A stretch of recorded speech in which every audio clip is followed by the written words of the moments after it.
नमस्कार साथियों, मैं अर्पिता शर्मा आपकी इंग्लिश टीचर। और स्टूडेंट्स, हम पढ़ रहे थे आपकी बुक बेहाइव का फर्स्ट चैप्टर जिसका नाम है the fun they had. Students, पहले के दो पार्ट्स में हम इस स्टोरी को, कहानी को कंप्लीट कर चुके हैं, पूरी तरीके से पढ़ चुके हैं। आज इस पार्ट में हम इस चैप्टर से रिलेटेड कुछ क्वेश्चन आंसर्स करेंगे। उसे स्टार्ट करने से पहले मैं आपको बता दूं कि आपके जो ये क्वेश्चन आंसर्स हैं स्टूडेंट्स, वो 4 पार्ट्स में डिवाइडेड है। कुछ आंसर्स आपके काफी छोटे हैं, लेकिन कुछ आंसर्स लॉन्ग भी हैं, यानी कि बड़े भी हैं। तो आपको डरना नहीं है, उन्हें रटना नहीं है, आपको आंसर्स को समझना है। और अगर समझने के बाद आप उन्हें अपनी लैंग्वेज में लिख सकते हैं तो बहुत अच्छी बात है, वरना मैंने आपको उनके लिए पॉइंट्स में डिवाइड कर रखा है, तो आप वहां से भी थोड़ा सा आइडिया लेकर उन्हें और अच्छे से याद कर सकते हैं। तो चलिए फटाफट से शुरू करते हैं। आंसर नंबर 1 करेंगे क्वेश्चन नंबर 1 पढ़ने के बाद में। देखिए, answer these question in a few words और a couple of sentences each. ये आपके शॉर्ट आंसर्स हैं, आपको कुछ शब्दों में या कुछ सेंटेंसेस में अपना आंसर देना है। अब सवाल क्या है, पहला देखिए, हाउ ओल्ड आर मार्गी एंड टॉमी। मार्गी और टॉमी, ये जो आपकी स्टोरी के दो कैरेक्टर्स हैं, ये कितने साल के थे? तो कितने साल के थे? टॉमी तो कितने इयर्स का था? 13 इयर्स का था, और मार्गी 11 इयर्स की थी। तो आंसर कैसे लिखेंगे आप? देखिए, मार्गी is 11 and Tommy is 13 years old. ठीक है, तो ये हो गया आपका first answer complete. Next question देखिए, व्हाट डिड मार्गी राइट इन हर डायरी। मार्गी ने अपनी डायरी के अंदर क्या लिखा था? तो क्या लिखा था कि टॉमी को क्या मिली है? एक बुक मिली है। तो इसका आंसर देखिए आप कैसे लिखेंगे। मार्गी रोट, मार्गी ने लिखा, today Tommy found a real book. Tommy को आज एक असली की बुक मिली इन हर डायरी। कहां पर लिखा था? अपनी डायरी के अंदर लिखा था। नेक्स्ट क्वेश्चन देखेंगे, हैड मार्गी ever seen a book before. क्या मार्गी ने पहले कभी कोई बुक देखी थी? तो क्या देखी थी? नहीं, उसने पहली बार एक रियल बुक देखी थी। ये हमें कैसे पता चलता है? क्योंकि हम जब कोई यूनिक अलग सी हमारे साथ घटना होती है, उसे ही हम डायरी में लिखते हैं। और इस बात का जिक्र भी किया गया है कि उन दोनों ने, टॉमी और मार्गी ने, पहली बार एक बुक को देखा था। तो आपका आंसर क्या होगा? नो। तो इसका आंसर देखिए आप कैसे लिखेंगे। नो, मार्गी had never seen a book before. Next question देखेंगे, देखिए, what things about the book did she find strange. ऐसी क्या अजीब बातें थी उस बुक के बारे में, या फिर क्या बातें थी जो उसे उस बुक के बारे में अजीब लगी, स्ट्रेंज लगी, अनोखी लगी। तो वो क्या क्या बातें थी कि याद कीजिए कि उस बुक के अंदर स्टूडेंट्स जो वर्ड्स थे, जो शब्द थे, वो कैसे थे? वो स्टिल थे, स्टैटिक थे, यानी कि एक ही जगह रुके हुए थे। और कैसे थे? अनचेंज थे। कैसे थे? वो जो वर्ड्स थे स्टूडेंट्स, वो नहीं बदल रहे थे। स्क्रीन पे तो क्या होता है, कंप्यूटर स्क्रीन पे जैसे ही आप रिफ्रेश करते हो वर्ड्स चेंज हो जाते हैं, लेकिन क्या बुक में ऐसा होता है? बिल्कुल नहीं। तो ये कुछ बातें थी जो उसे क्या लग रही थी? स्ट्रेंज लग रही थी, अनोखी, या फिर आप कह सकते हैं अजीब लग रही थी। तो इसका आंसर देखिए आप कैसे लिखेंगे students. The things about the book that she found strange were the following. जो बातें उसे बुक के बारे में स्ट्रेंज लग रही थी वो इस प्रकार से हैं। सबसे पहले तो क्या था? स्टैटिक वर्ड्स, यानी कि स्टिल वर्ड्स, यानी कि एक ही जगह वर्ड्स क्या थे? ठहरे हुए थे, वो हिल नहीं रहे थे। The words were printed on the page and didn't move like on a screen. जो वर्ड्स थे वो एक पेपर के ऊपर, एक कागज के ऊपर छपे हुए थे, प्रिंट थे, और वे मूव नहीं कर रहे थे जैसा कि एक स्क्रीन के ऊपर होता है। Next, unchanging content. जो कंटेंट था वो नहीं बदल रहा था, यानी कि जो विषय वस्तु थी वो बदल नहीं रही थी। जब याद है उन्होंने एक पेज पढ़ा था, फिर वो नेक्स्ट पेज पर गए थे, फिर वापस से वो पहले वाले पेज पर आए थे, तो वर्ड्स तो बुक में सेम ही रहते हैं, वो नहीं बदलते हैं। तो इसका आंसर देखिए, when she turned back to a page, जब वह फिर से एक पेज के ऊपर गई, the same words were there, तो वहां पर वो जो वर्ड्स थे वो वैसे ही थे। Unlike her electronic lessons that could change, वो उसके इलेक्ट्रॉनिक यानी कि जो यांत्रिक पार्ट होते हैं उसकी तरह नहीं थे जो कि बदल जाते हैं, बल्कि वो तो कैसे थे, अनचेंज्ड थे या अनचेंजिंग थे। Next, concept of a physical book, ये जो कॉन्सेप्ट है, ये जो बात है एक फिजिकल बुक की, वो ही उसे पूरी क्या लग रही थी, अजीब लग रही थी। The idea of having a whole book dedicated to school work was strange to her, कि ये जो एक आइडिया है, ये जो एक बात है कि एक पूरी बुक किसके बारे में लिखी गई है, स्कूल वर्क के बारे में लिखी गई है, यही उसके लिए क्या थी, बहुत ज्यादा स्ट्रेंज बात थी, क्योंकि आप तो जानते हैं कि मार्गी स्कूल को कितना ज्यादा हेट करती थी। नेक्स्ट क्वेश्चन देखेंगे, what do you think a telebook is, आपको क्या लगता है कि एक टेलीबुक क्या होती है स्टूडेंट, तो क्या होती है, एक स्क्रीन पर जो बुक चलती है, कुछ भी वर्ड्स जो डिस्प्ले होते हैं उसे हम क्या कहते हैं, एक टेलीबुक कहते हैं। A book that can be displayed on a screen is called telebook, एक किताब जो कि डिस्प्ले यानी कि आपको दिख सकती है स्क्रीन के ऊपर, वो क्या कहलाती है, टेलीबुक कहलाती है। जैसे कि मैं आपका बुक का जो प्रिंट है वो यहाँ पर प्ले कर दूं तो ये आपकी क्या बन जाएगी, टेलीबुक बन जाएगी। नेक्स्ट क्वेश्चन देखेंगे स्टूडेंट्स, वेयर वॉज मार्गीज स्कूल, मार्गी का स्कूल कहाँ पर था, तो मार्गी का स्कूल कहाँ पर था स्टूडेंट्स, उसके घर के अंदर ही था, उसके बेडरूम के जस्ट बगल वाला room. Did she have any classmates, क्या उसके कोई भी क्लासमेट्स थे, उसके साथ में क्या कोई और बच्चा पढ़ता था, तो नहीं, वो कैसे पढ़ती थी, अकेले पढ़ती थी, अकेले कमरे के अंदर पढ़ती थी। तो इसका आंसर आप कैसे लिखेंगे, Margie's school was in her home itself, Margie का स्कूल कहाँ था, उसका विद्यालय कहाँ था, उसके घर के अंदर ही था। Right next to her bedroom, उसके बेडरूम के बिल्कुल पास वाला कमरा ही था। No she did not have any classmates, नहीं उसके कोई भी क्लासमेट्स नहीं थे। ठीक है, आगे देखिए नेक्स्ट, व्हाट सब्जेक्ट्स डिड मार्गी एंड टॉमी लर्न, मार्गी और टॉमी कौन कौन से सब्जेक्ट्स विषय पढ़ते थे, तो कौन कौन से पढ़ते थे, हिस्ट्री, ज्योग्राफी एंड अर्थमेटिक। तो इसका आंसर देखिए, मार्गी and Tommy learn geography, history and arithmetic, यही पढ़ते थे। आपको याद भी होगा कि मार्गी जो थी वो ज्योग्राफी टेस्ट में बहुत बहुत बुरा क्या कर रही थी, प्रदर्शन कर रही थी, यानी कि उसके बहुत बुरे नंबर आ रहे थे। नेक्स्ट देखेंगे स्टूडेंट्स क्वेश्चन नंबर 2 का क्वेश्चन नंबर 1, देखिए, answer the following with reference to the story, story में से आपसे कुछ चीजें पूछी गई है वो आपको बतानी है। पहला, I would not throw it away, ये एक लाइन थी, आपको याद होगा कि मैं तो इसे कभी नहीं फेंकता, ये लाइन किसने कही थी, तो ये लाइन टॉमी ने कही थी। देखिए क्या पूछा जा रहा है, हु सेज दीज वर्ड्स, ये वर्ड्स, ये जो शब्द है वो किसने कहे कि मैं तो इसे कभी नहीं फेंकता। तो याद कीजिए सबसे पहले तो ये वर्ड्स किसने कहे थे, क्यों कहे थे और किसके लिए कहे गए थे। तो हम यहाँ पर सबसे पहले तो यही सब याद करते हैं। देखिए ये जो वर्ड्स है स्टूडेंट्स वो टॉमी ने कहे थे, किसके लिए कहे थे, अपनी टेली बुक के लिए कहे थे, या फिर ये मान लीजिए अपनी टीवी स्क्रीन या टेलीविजन के लिए कहे थे, जहां पर आप बहुत सारी बुक्स पढ़ सकते हैं। तो पहला question, who says this words, ये वर्ड्स किसने कहे, तो ये वर्ड्स टॉमी ने कहे। Second, what does it refer to, it किसको रेफर करता है, यानी कि यहाँ पर जो इट लिखा है स्टूडेंट्स उसका तात्पर्य किससे है, तो किससे है, उसकी टेली बुक से है, या फिर आप कह सकते हैं किससे है स्टूडेंट्स, उसकी स्क्रीन से है।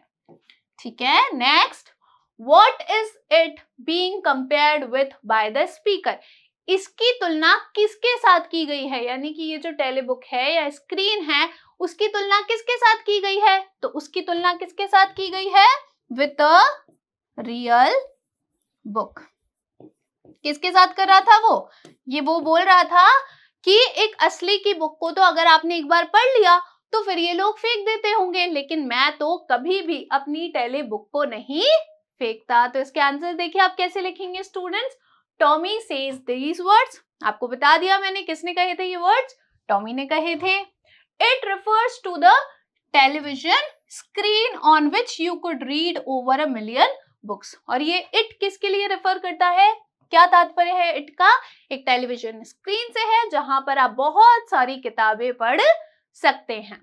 The paper book is compared with the telebook by the speaker. जो पेपर बुक है स्टूडेंट, यानी कि जो असली की किताब है, उसका कंपैरिजन, उसकी तुलना किसके साथ की गई है, टेलीबुक के साथ की गई है, स्पीकर के द्वारा. ठीक है, नेक्स्ट देखेंगे. Sure they had a teacher but it was not a regular teacher, it was a man. अब आपको याद होगा हमने ये जो लाइन्स थी वो पढ़ी थी, तो वो क्या कह रहा है कि उनके पास टीचर होते थे, लेकिन वो कोई सामान्य टीचर नहीं होते थे, बल्कि वो तो एक मैन होता था, एक आदमी होता था, या फिर एक मनुष्य, ह्यूमन होता था. अब ये लाइन्स किसने कही थी स्टूडेंट्स, तो ये स्टूडेंट्स लाइन किसने कही थी, टॉमी ने कही थी. किससे कही थी, मार्गी से कही थी. जब वह उसे क्या बता रहा था कि पहले के जो स्टूडेंट्स थे उनके जो टीचर होते थे वो कोई रेगुलर टीचर नहीं होते थे, बल्कि कौन होते थे, एक ह्यूमन होता था, यानी कि एक मनुष्य होता था, एक आदमी होता था. अब इससे रिलेटेड क्वेश्चंस देखिए. Who does they refer to, यहाँ पर स्टूडेंट जो दे लिखा गया है उसका तात्पर्य किससे है, वो हमें क्या दर्शा रहा है. तो मैंने आपको बताया कि वह मार्गी को क्या बता रहा था कि वो जो बच्चे थे, कौन, वो जो स्टूडेंट्स थे जो उस पुराने स्कूल में पढ़ते थे. ठीक है, तो यहाँ पर दे किसको दर्शा रहा है, इन स्टूडेंट्स को दर्शा रहा है जो कि पहले के जमाने में, यानी कि ओल्ड डेज में उस स्पेशल बिल्डिंग यानी कि स्कूल के अंदर पढ़ते थे. What does regular mean here, यहाँ पर रेगुलर का तात्पर्य क्या है.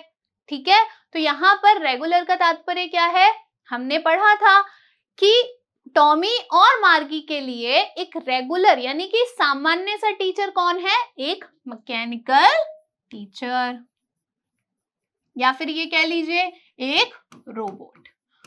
तो यहाँ पे उनके लिए एक रेगुलर टीचर कौन होता है, एक मैकेनिकल टीचर या फिर रोबोट. और आपके लिए एक रेगुलर टीचर कौन है, एक ह्यूमन बीइंग, यानी कि एक मनुष्य जैसे कि मैं. ठीक है, next. What is it contrasted with, इसका जो अंतर है, यानी कि मैकेनिकल टीचर का जो अंतर है या इसमें जो भिन्नता है वो किसके साथ दर्शाई गई है. तो इसकी भिन्नता किसके साथ दर्शाई गई है, इस मैन के साथ, यानी कि ह्यूमन के साथ. ठीक है, आ गई क्या बात समझ में, क्या है, दे किसको दर्शा रहा है, स्टूडेंट्स को दर्शा रहा है. ठीक है, वहां पे स्कूल में पढ़ने वाले बच्चों को दर्शा रहा है. रेगुलर का मतलब क्या है, अब आप समझ जाइए कि भविष्य की बात हो रही है, तो टॉमी मार्गी के लिए एक रेगुलर टीचर कौन होगा, एक रोबोट होगा, एक मैकेनिकल टीचर होगा जिससे वो हर दिन पढ़ते हैं.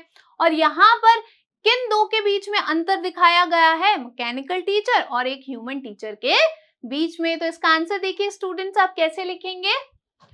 दे refer to the students who studied in the old kind of schools centuries ago. ये जो दे है ये किसको दर्शा रहा है, स्टूडेंट्स को दर्शा रहा है जो कि बहुत सेंचुरीज पहले, यानी कि सालों पहले पुराने स्कूल्स में पढ़ते थे. Here regular refers to the mechanical teachers that Tommy and Margie have. यहाँ पर स्टूडेंट्स रेगुलर किसको दर्शा रहा है, मैकेनिकल टीचर को दर्शा रहा है जो कि मार्गी और टॉमी के पास में है. Next, the mechanical teacher is contrasted with the human teacher of the earlier times. पहले के जमाने में जो ह्यूमन टीचर होता था उसकी भिन्नता दर्शाई गई है मैकेनिकल टीचर के साथ में. ठीक है, आ गई बात समझ में. नेक्स्ट क्वेश्चन देखेंगे.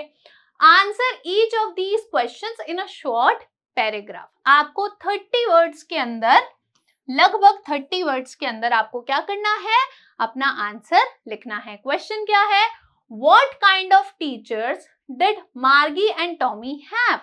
मार्गी और टॉमी के पास में किस प्रकार के टीचर हैं. तो किस प्रकार के टीचर हैं, मैकेनिकल टीचर हैं जिनके पास में एक बड़ी सी स्क्रीन होती है और जिनके पास में क्या होता है, एक स्लॉट होता है. क्या होता है, एक स्लॉट होता है, एक स्पेस होता है जिसके अंदर उन्हें क्या रखना होता है, अपना टेस्ट या होमवर्क सबमिट कराना होता है। तो इसका आंसर देखिए स्टूडेंट्स, आप कैसे लिखेंगे, मार्गी and Tommy had mechanical teachers. Tommy और मार्गी के पास क्या है, मैकेनिकल टीचर्स हैं। दे वर लार्ज, ब्लैक एंड अगली। वो कैसे हैं, वो जो मैकेनिकल टीचर्स हैं, रोबोट हैं, वो कैसे हैं, बड़े हैं, काले हैं और भद्दे हैं। और उनके पास में क्या है, and had big screens on which all the lessons were shown and questions were asked. और उनके पास में बड़ी बड़ी स्क्रीन्स है जिस पर उनको लेसन्स दिखते हैं और उनसे क्वेश्चंस पूछे जाते हैं। These mechanical teachers had a slot in which the students had to put their homework.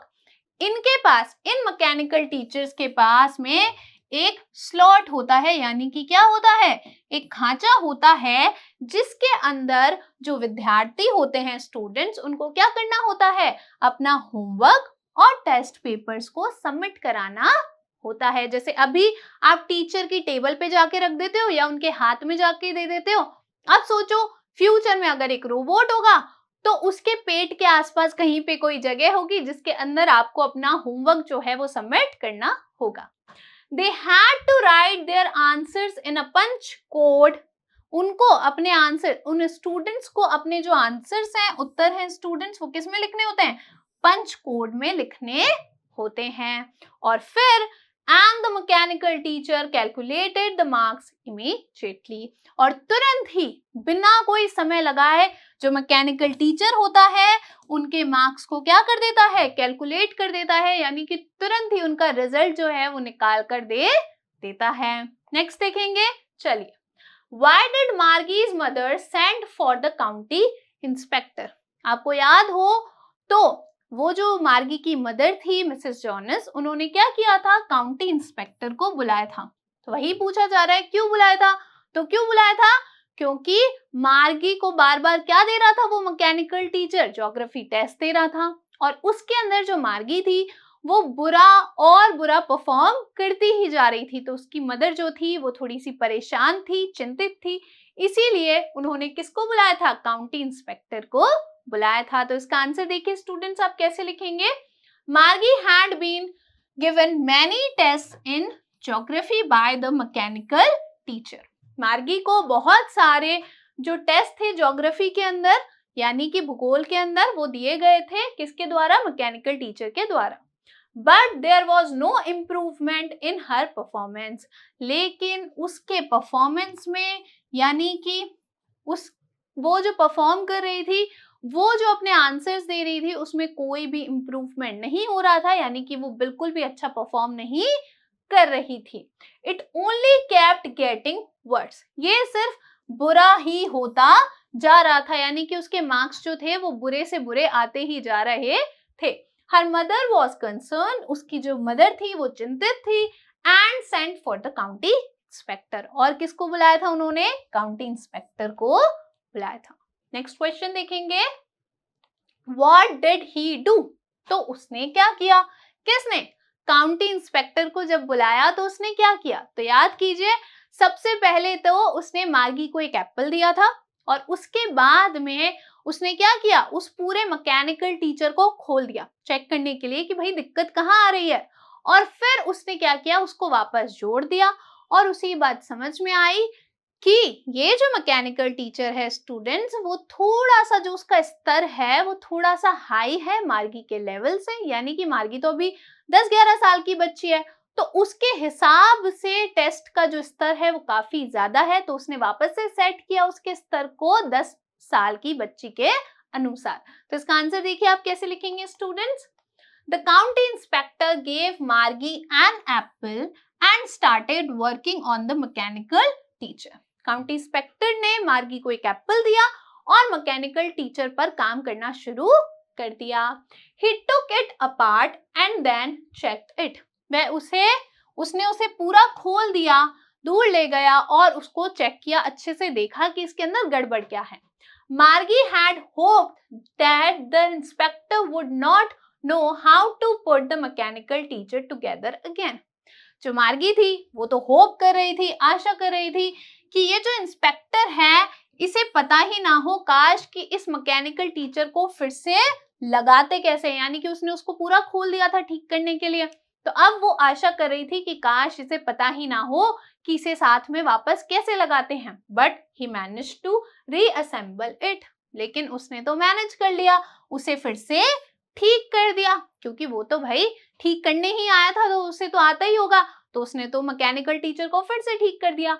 He slowed down the geography sector of the teacher. उसने, किसने? काउंटी इंस्पेक्टर ने जो ज्योग्राफी का जो सेक्टर था स्टूडेंट्स, उसको थोड़ा धीमा कर दिया, उसकी गति को थोड़ा धीमा कर दिया। क्यों कर दिया? Because it was geared a little too quick for an average 10-year-old.